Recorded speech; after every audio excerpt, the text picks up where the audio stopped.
Hello and welcome to the MHR podcast. I'm Andy. I'm Alice. Alice, welcome to your first episode of the MHR podcast, joining us this side of the deck. How are you feeling?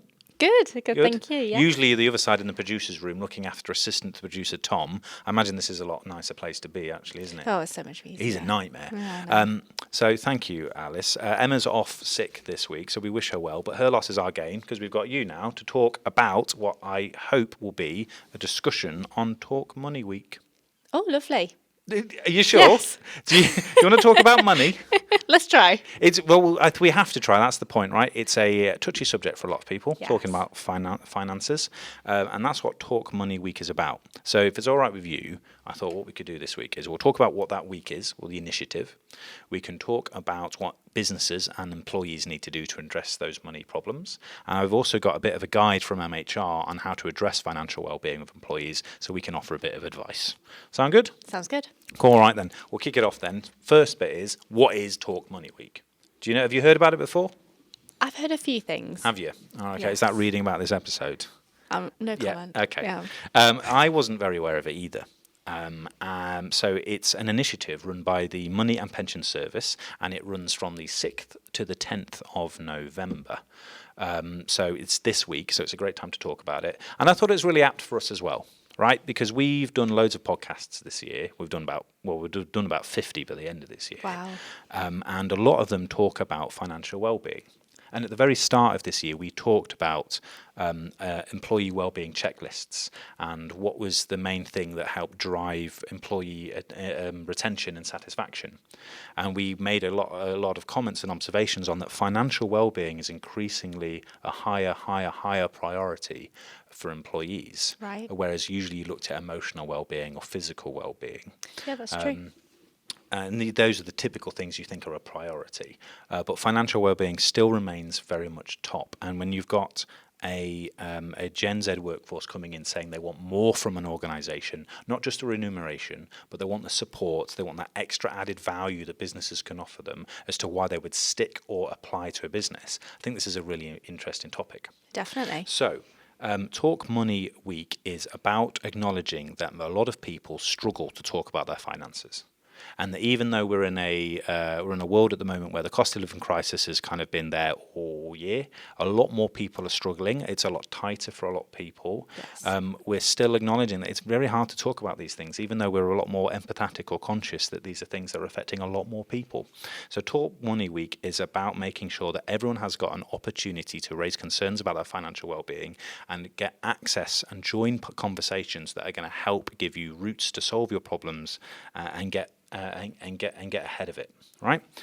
So you can find out more about it by going to the Money and Pension Service website, and it's basically just an opportunity to get access to resources, or join events, or have activities, or talk about everything from pocket money to pensions, is what they say. And their initiative this year is just to get everyone to do just one thing. Right. One thing that will help improve their financial well-being. So they're making a lot of noise about it, and I think it's a really apt thing for us to talk about this week. Definitely. So they've backed this up by providing a bit of research. They've said that people who are more in tune with their financial well-being or take active steps to address it feel the benefits in a number of ways. That can be that they make better and less risky financial decisions because they're more attuned with their financial needs. They make stronger personal relationships, which makes sense because I suppose finances can seem very personal, but if you're more open about that, you can create a stronger bond with person because you connect on the more intimate level, be that financial or whatever, right? Yes. They can help their children form good lifetime and money habits, something I needed growing up actually. But again, I remember growing up and maybe parents wouldn't talk about finances because that's something they just go with their kids, right? No. But maybe being more open about this is healthier, helps people learn about it from a younger age, right? And also being more in control of your financial well-being means that you can be a lot less stressed or feel less anxious because you feel more in control of the situation you're in. Because, let's be honest, finances control a lot of factors in a lot of people's lives. Yes. That is a big limiting factor. And if you're under pressure there, you're under pressure in life. Yes. So that is why Talk Money Week wants to start these conversations, because it can provide those benefits to people. Right. Nice, right? Yeah. Actually, so it's not as boring as I thought it would be. It's actually quite interesting. And quite relatable. 100%. And Isn't it should be it? relatable to everyone, I think, really. Everyone gets Yeah. paid, everyone needs money to work and operate, and everyone feels those stresses. So the more we can be aware of it, the more we talk about it, the more we can support ourselves. And the more we know what to ask from businesses who can support us. Exactly. Right. So before we talk about what we do or what we advise people, right, there is tools and calculators on moneyhelper.com or the Money Pension Service website, so you can access those as well. However, Alice, this is where we talk about us a bit, but in a good way, right? Okay. We've got a guide, haven't we, on our website? Yes. It's called The Ultimate Guide to Employee Financial Wellbeing. You can find it at mhrglobal.com.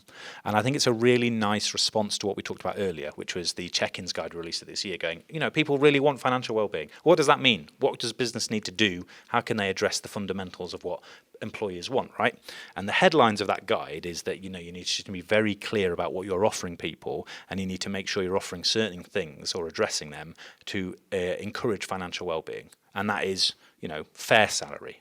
That is free financial advice. How can you get that from your organisation? So it doesn't feel like it's something you have to pay for, which seems counterproductive, It does, right? doesn't it? Yeah. A pension scheme. Let's be very clear about what it is, how it supports you, and how you can take part in that fairly, right? Yeah. Bonus scheme. What does that mean for you? How does that, what opportunities do you have with one of those? Retail offers and discounts. It talks about healthcare plans. How can your business support you when you need things the most urgently? And money management courses. How can a business help you educate yourself about your own finances and the money that they're paying you so you can take more control of your life? Yep. They're the key pillars that guide talks about as kind of resources that businesses should look at. But I believe you've been looking at some stats as to from the guide and pulled out a few key bits of information that a lot of businesses can learn from. Yeah, I have. And it is quite interesting because when you come to finance, you probably think about the monetary side, but you forget about the financial well-being that falls into that category. One stat I found was that 25% of workers have reported losing sleep over money worries. And to think as well that with money worries, 8 in 10 employees admit that they take their money worries to work. Yeah. And with that, you're probably thinking that it's not just them and their money worries, it's going to start impacting their work, isn't it? Their day to day. And with that, it can impact probably their colleagues. It might impact relationships. And I've got a stat here, 77% admit that impacts their performance. So that just goes to show the pure impact. It really can have the financial well-being. Yeah, and I suppose that has a knock-on effect to other types of well-being as well.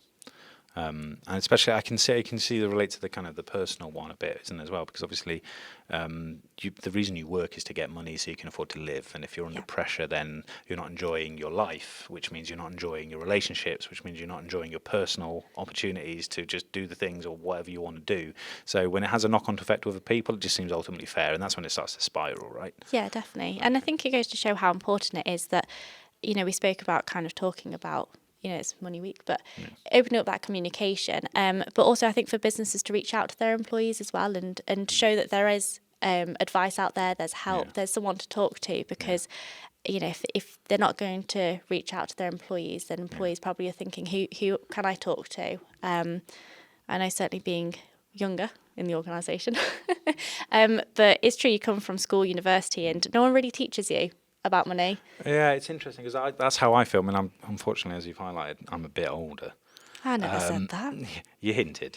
But I never felt like I had that growing up. I never felt like I had. So I was taught about how, I was taught about maths, I was taught about subjects, I was taught about all these things that I needed or I wanted to choose to learn about. Yeah. But I was never taught about the fundamentals of how to manage money, which is such a key part of life. And then I've gone into a work environment where it's integral. And actually, maybe I don't feel the most adept or in control of how to make the most out of the money that I'm earning from work, or how best to manage that or make the best life decisions. Yeah. And I think if you have those things in place, you can do that, right? Completely. So that leads us nicely into kind of, so we've talked about obviously what we talk about in the guide, but so what do businesses do? What actions can they take, whether they're they're familiar with MHR and all the advice that we give them or not? What are the key takeaways that you could take away to kind of support employees and managers now? And you hinted at one earlier. So the top line, and it's always the same for most podcasts, is communication.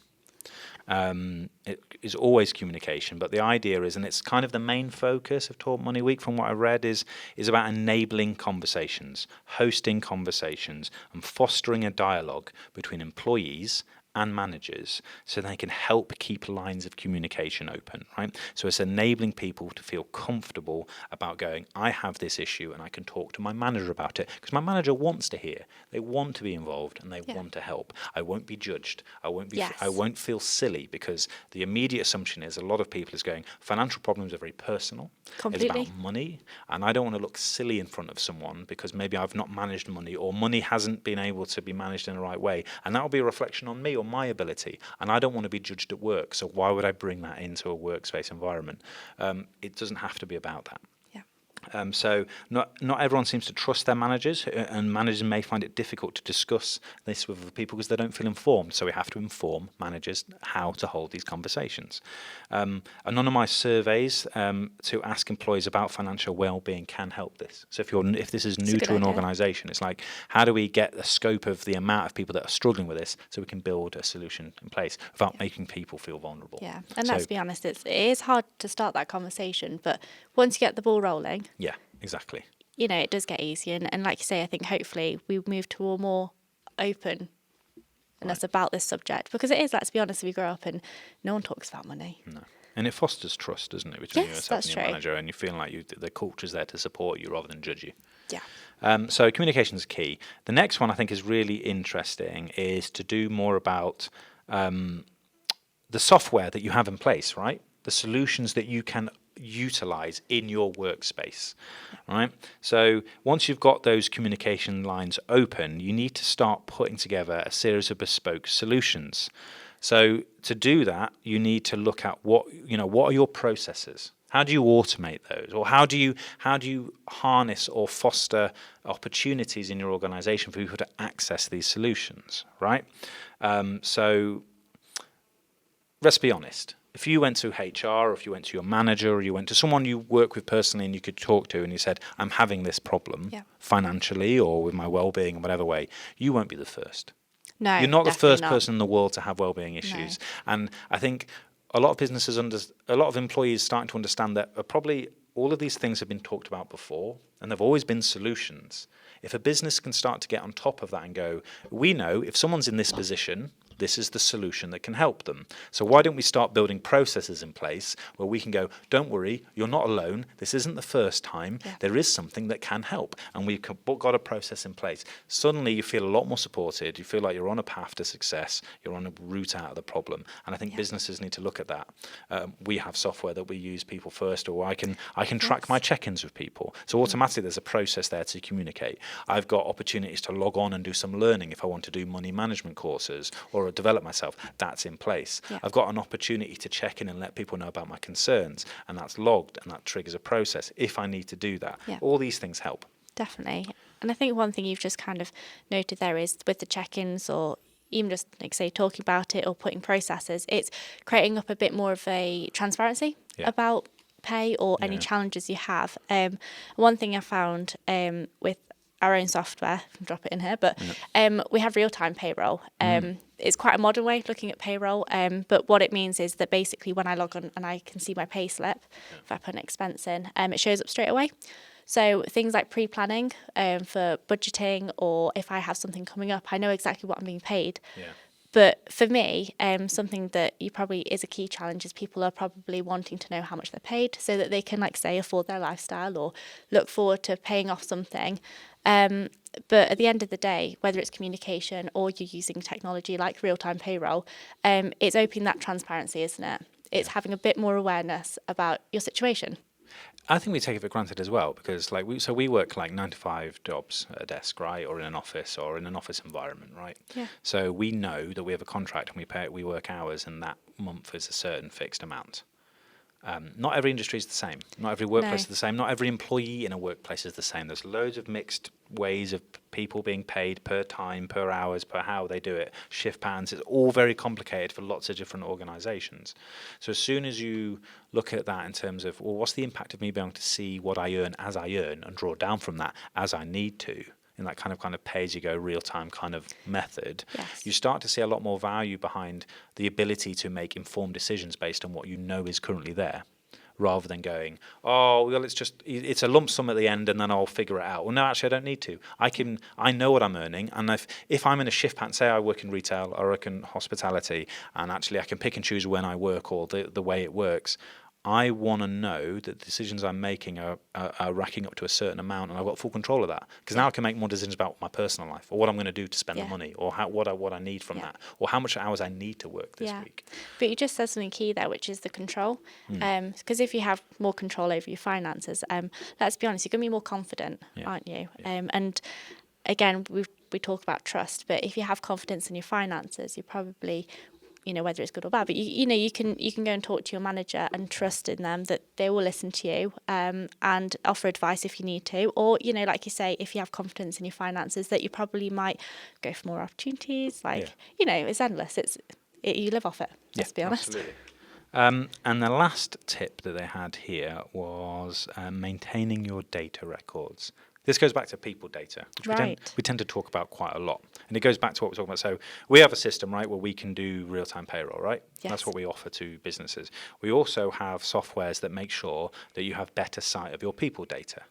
Why is that important? Well, because if you have a very good comprehensive view of your people and the hours they spend and how much you're paying them per hour, and you can work that data out and you can calculate that. If you can also calculate how many hours are being spent on sickness, how many hours have been spent on annual leave, for whatever reason, how many hours have been spent on training and development. You can start to make predictions about trends and have a better sight of how your employees are spending their time, and as a result, where the opportunities are for growth or the opportunities are for people to feel vulnerable due to their financial well-being. So having a system in place that better records your people data so you can make business planning decisions better is integral. And it does come back not just to, how can we grow the business, but also how can we make sure our employees are okay? How can we, and how closely is that tied to productivity? Because if we can increase productivity by making sure people are feeling more secure and retaining people, then that's only good for the business. It's only good for people who feel like they're more satisfied in their world of work. Yes. So people data is integral. So definitely.